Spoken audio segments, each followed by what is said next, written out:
BJP राष्ट्रीय साधारण संपादिका तथा ओडिशा राज्य प्रभारी डी पुरेन्द्रेश्वरी आज गंजाम बरहसिंहपुर ठारे सांबादिक सम्मेलन करी ओडिशा तथा गंजाम लोक मानकर कथा बुझी राज्य सरकार गुण एवं हिंजिली तथा ब्रह्मपुर रे पीवा पाई पानी एवं अन्यान्य कहिथिबा कथा को राज्य सरकार पूर्ण करनांती और समस्ते राज्य बाहर को जाई काम करछंती। ओडिशा रे किछि अपॉर्चुनिटी नाही बोली मत प्रकाश करछंती।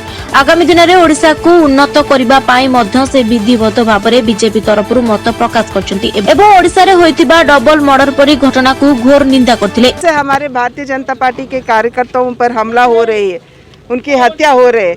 हम भारतीय जनता पार्टी परिवार लोग हम चुप बैठने वाले नहीं हैं और सब जानते हैं कि क्यों उनका नाम कुलमणि बराल का क्यों हत्या हुआ, सब जानते हैं।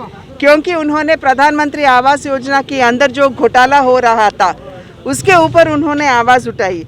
उससे पहले विकास जेना उनका भी हत्या हुआ, वो भी वहाँ महंगिया से ही है और उनका भी हत्या हुआ इसलिए क्योंकि प्रधानमंत्री आवास योजना के घोटाले पर उन्होंने भी आवाज़ उठाई।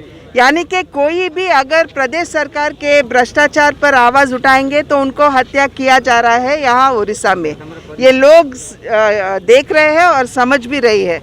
हम गए थे उनके घर तो वहाँ उनके बेटे ने कहा कि आज शाम को सभी का हत्या हो रहा है, अगर आप ऐसे ही छोड़ दोगे तो दिन दिहाड़े सबका हत्या होते जाएगा।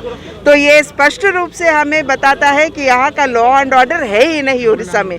इसलिए हम दरख्वास्त करते हैं लोगों को कि एक बार वो देखें और ये सब बातें समझे।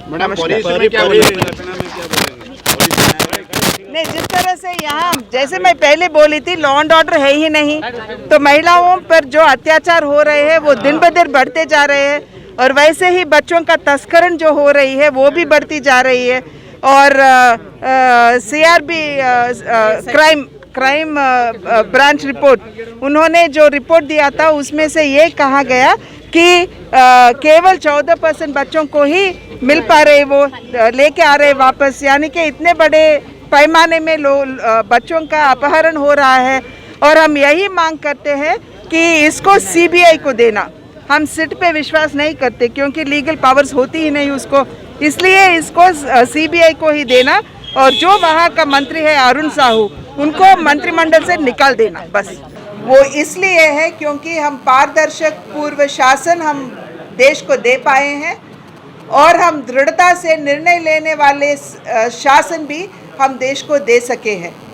इसलिए लोग मानते हैं कि भारतीय जनता पार्टी अच्छी पार्टी है, अलग सी पार्टी है। इसलिए हमको अपने आशीर्वाद देते हुए हमको लगातार 2014 में और फिर 2019 में हमको सत्ता में लेके आए। पर यहाँ की जो उड़ीसा प्रदेश में यहाँ की जो स्थिति है उस पर अगर हम एक बार नज़र डालेंगे तो प्रगति की नाम है ही नहीं उड़ीसा में, ये दावे के साथ हम कह सकते हैं।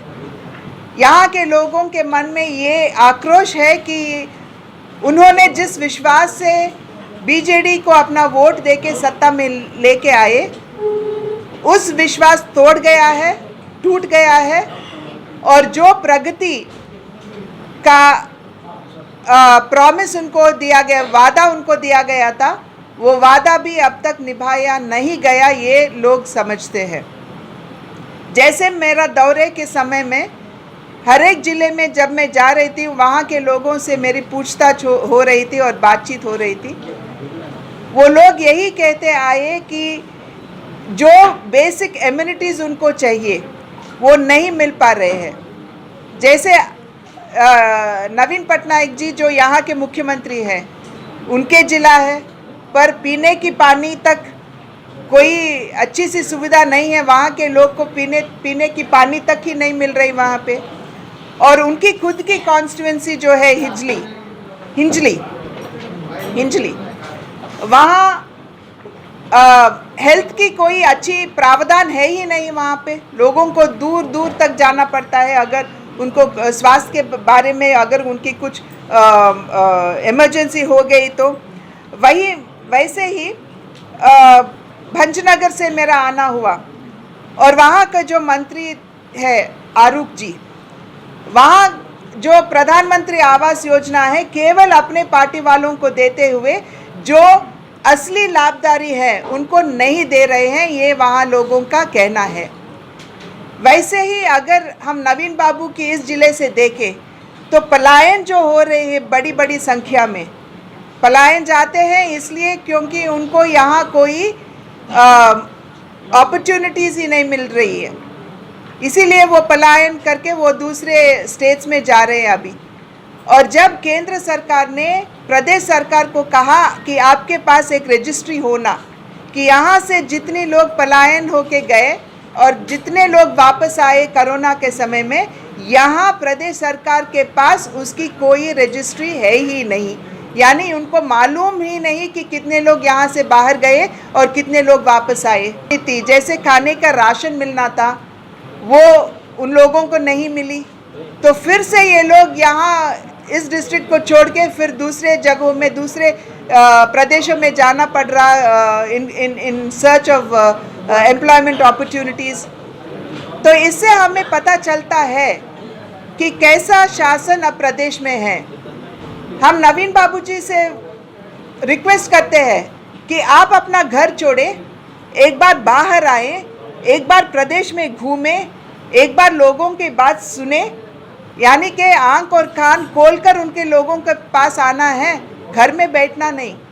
यहाँ के लोग नवीन बाबू को वोट दिए, अपना बीजेडी को नवीन बाबू को देख के ही लोग यहाँ वोट दिए, इस विश्वास के साथ कि वो अच्छी तरह से प्रशासन करें।